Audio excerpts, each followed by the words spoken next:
procurando um livro cheio de acontecimentos bons e com um final feliz, o livro de hoje não é pra você. Meu nome é Júlia Calisto e hoje eu vou falar sobre Mal Começo, o primeiro livro da série Desventuras em Série do Lemony Snicket. Se você é novo aqui no canal, seja muito bem-vindo ao Página 31. Mas só um avisozinho, no final de todos os vídeos de resenha que eu faço, eu leio a página 31 do livro, para vocês terem um gostinho da história. Então assiste esse vídeo aqui até o final para conhecer um pouquinho mais sobre esse livro. Agora vamos começar, a falar sobre Mal Começo. Gente, esse é o primeiro volume de uma série imensa, sabe? São 13 livros no total, e não são 13 contando com alguns extras que você não precisa ler. Não, são 13 para você entender a história, sabe? E eles são Mal Começo, A Sala dos Répteis, O Lago das Sanguessugas, Serraria Baixo Astral, Inferno no Colégio Interno, O Elevador Ersatz, A Cidade Sinistra dos Corvos, O Hospital Hostil, O Espetáculo Carnívoro, O Escorregador de Gelo, A Gruta Gorgônia, O Último Perigo e o Fim. Não é o Último Perigo. O Penúltimo Perigo e o Fim. Muito livro, né? Eu li até o 6º, que é o Elevador Ersatz, só que depois deu uma preguiça, sabe? Bateu uma preguiça, eu falei assim, gente, eu já li 6 livros e ainda falta 7. Não que a história não seja legal, mas deu um desânimozinho assim. Então eu dei uma pausa, não parei definitivamente porque eu quero continuar, mas só uma pausinha. Eu tive que reler o Mal Começo para a escola esse ano. Eu li ele pela primeira vez no ano passado, mas como eu tinha que fazer prova, etc., eu li ele de novo.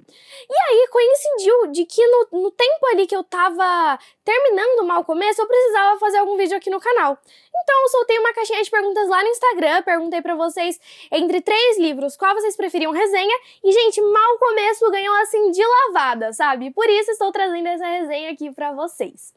Aqui a gente vai conhecer a Violet, o Klaus e a Sunny. Eles são 3 irmãos muito inteligentes. A Violet é a irmã mais velha, ela ama fazer invenções, ela é muito boa nisso.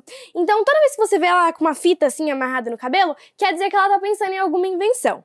Depois a gente tem o Klaus, que é o irmão do meio.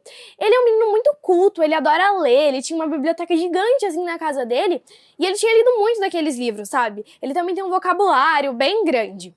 E por fim a gente tem a Sunny. A Sunny é a mais novinha e ela ainda é um bebê. Ela tem 4 dentinhos assim na boca e esses dentinhos são tão fortes, tão afiados que ela consegue morder várias coisas que nem mesmo um adulto, sabe, consegue, porque realmente quebraria os dentes. Um dia eles vão ali em uma praia que ficava perto da casa deles, e aí lá eles veem uma figura se aproximando. Logo eles reconhecem essa figura como o Sr. Paul. O Sr. Paul era um amigo da família ali, e ele também cuidava das finanças ali, do dinheiro dos Baudelaires. Só que ele não vem com uma notícia legal. Os pais Baudelaires, eles estavam dentro da casa quando ela pegou fogo, então eles morreram no incêndio. Gente, isso nas primeiras páginas do livro, nas primeiras páginas. Então imagina o quanto de coisas ruins assim pode acontecer nessa história. Os pais dos Baudelaires, eles deixam uma grande herança para os filhos, porque eles eram bem ricos, só que essa herança só poderia ser usada quando a Violet atingisse 18 anos, isso é, depois de 4 anos, já que ela tinha 14. E enquanto isso, eles tinham que ficar com um tutor. E de acordo com o testamento dos pais, esse tutor tinha que ser uma pessoa da família. E por muito azar, eles vão para casa do Conde Olaf. E o Conde Olaf é uma pessoa horrível, péssima, sabe? Odiosa. Gente, não queira conhecer o Conde Olaf, sabe? Quando eles chegam lá na casa, eles já pensam que pode não ser tão legal, porque a casa, ela era meio quebrada, meio suja, e tinha desenhos de olhos, assim, por toda a parte, então eles se sentiam constantemente observados. Lá dentro, o Conde Olaf coloca eles em péssimas condições e, nem se preocupa, sabe? De mudar ali, de tentar colocar eles em algum lugar melhor. Isso não é nem o pior, gente. O Conde Olaf também coloca eles para fazerem muitas tarefas domésticas, algumas que crianças nem deveriam fazer. Mas assim, não é um pouquinho, vai dar uma ajudinha ali. Não, eles faziam tudo praticamente. O Conde Olaf passava o dia fora e eles tinham que ficar lá fazendo as tarefas. E, gente, aí logo eles vão perceber, que o Conde Olaf, ele não tá afim de cuidar daquelas crianças, e sim, ele tá de olho no dinheiro e na herança delas. E aí, gente, que a história desses três irmãos só começa a ir ladeira abaixo, sabe? Quando você acha que tá ruim e que não pode piorar, vai lá e piora. Então já vou avisando, né? Como o próprio narrador do livro fala, não é um livro feliz. Falando no narrador, ele é uma coisa muito interessante dessa história, sabe? Porque o narrador é o Lemony Snicket. Mas aí você me pergunta, Júlia, Lemony Snicket não é o autor? Então, vou explicar isso pra você. Essa é a parte mais legal. Tanto que eu nem sei explicar muito bem, sabe? Porque é tão diferente, tão legal, que só lendo mesmo que você consegue entender o quanto esse narrador é especial perto dos outros. Na história, o Lemony Snicket, ele fala assim, que ele não quis escrever a história daquelas crianças porque é muito triste, ele não queria botar aquilo no papel, né? Só que a gente tem que lembrar que, felizmente, tudo que acontece aqui é ficção, e o Lemony Snicket também é uma ficção, é uma criação do autor verdadeiro, né, que é o Daniel Handler, que usa esse nome, Lemony Snicket, como pseudônimo, para dar uma veracidade, assim, como se aquela história toda fosse real, como se o Lemony Snicket realmente existisse e estivesse investigando toda essa história pra colocar no papel. E eu achei isso super divertido, sabe? O autor colocar esse personagem, né? Que é uma teoria minha, porque como eu não li tudo, eu não tenho certeza se ele vai ser um personagem ou não na história.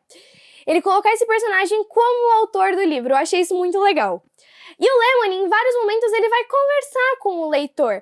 Ele vai dar sua opinião sobre ali o assunto, ele também vai dar algumas dicas, gente. Ele vai soltar algumas dicas, até mesmo alguns spoilers de certas coisas ali na história. Ele vai explicar algumas palavras difíceis no contexto, né? Porque, apesar de ser um livro infantil, a gente não vai ter uma linguagem tão simples. Algumas palavras vão ser meio rebuscadas, e por isso que o Lemony vai explicar pra gente. Quando eu tava ensaiando, meu pai, ele veio e falou pra mim que essa coisa do narrador conversar com o leitor tem um nome, que é quebra da quarta parede. Aí eu fui pesquisar mais sobre, eu descobri um pouquinho mais.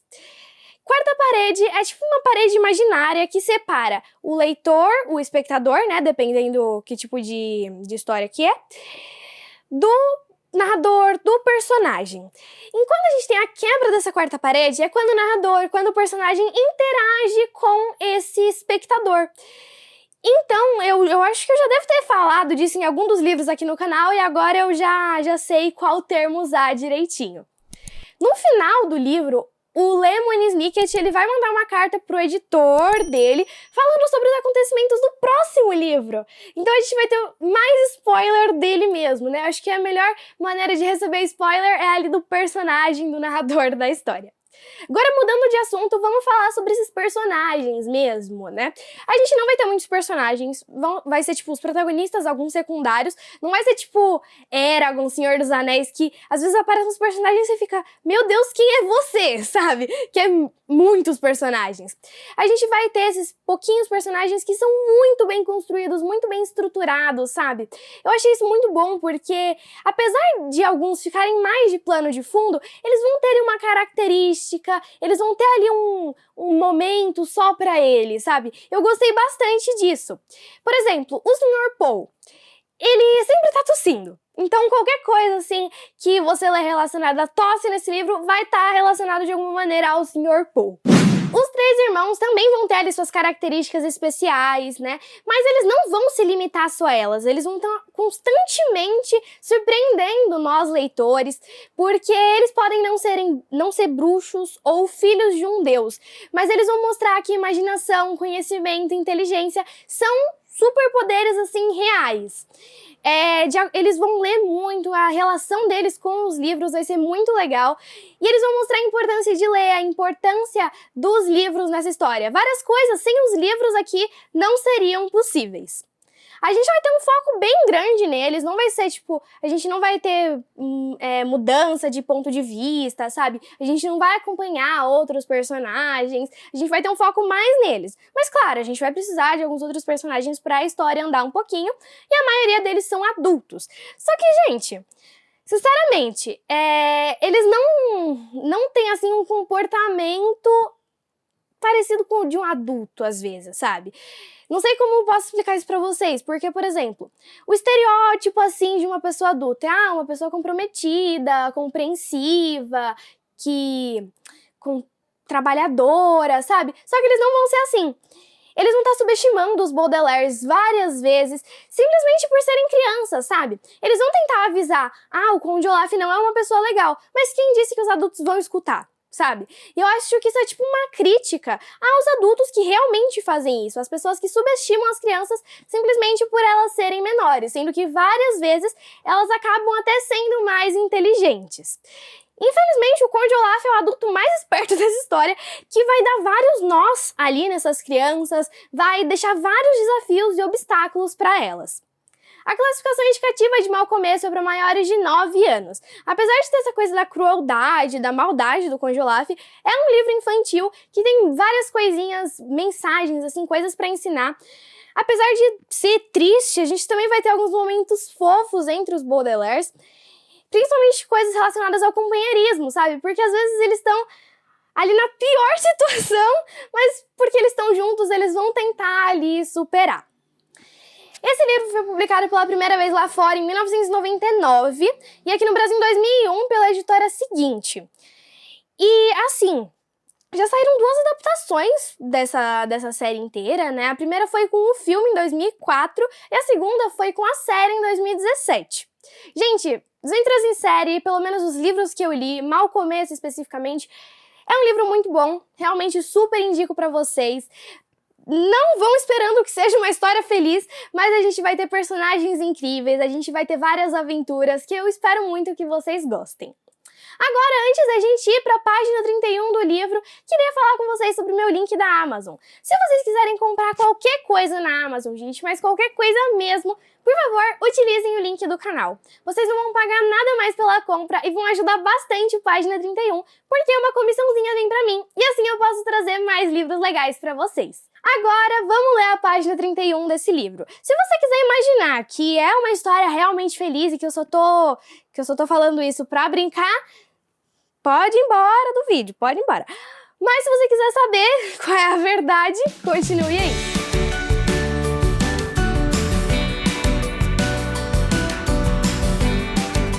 Ela quis dizer, que lugar mais terrível, não quero ir morar lá de jeito nenhum. Bem, foi um prazer conhecer a senhora, disse Violet para a juíza Strauss. Sim, disse a juíza, e indicou com um gesto seu vaso de flores. Quem sabe vocês não aparecem qualquer dia desses para me ajudar na jardinagem? Isso seria muito agradável, disse Violet, muito tristemente. Sem dúvida, seria muito agradável ajudar a juíza Strauss em sua jardinagem, mas Violet não podia deixar de pensar que seria bem mais agradável morar na casa da juíza Strauss e não na casa do Conde Olaf. Que tipo de homem seria aquele? Perguntou-se Violet, capaz de entalhar a imagem de um olho na sua porta da rua. O Sr. Paul tocou com os dedos respeitosamente a aba de seu chapéu para se despedir da juíza Strauss.